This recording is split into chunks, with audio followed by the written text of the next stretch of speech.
Welcome, here I've got the VIVAX Point X503 and I'm gonna show you how to record the slow motion video at this device.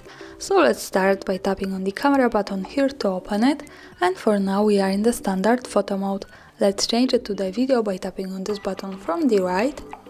Here we are, and now let's just slide to the left. Here we have access to other modes of this camera connected with the video recording. One of this is the slow motion, so let's pick it. And now we can start recording this kind of video by using this big button at the center, so let me start to show you how it works.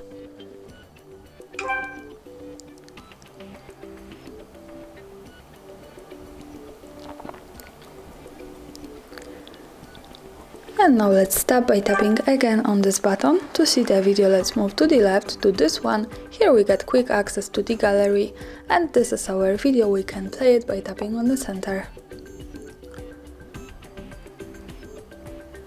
As you can see, this is how the slow motion video looks like at this device. Thanks for watching, subscribe our channel and leave the thumbs up.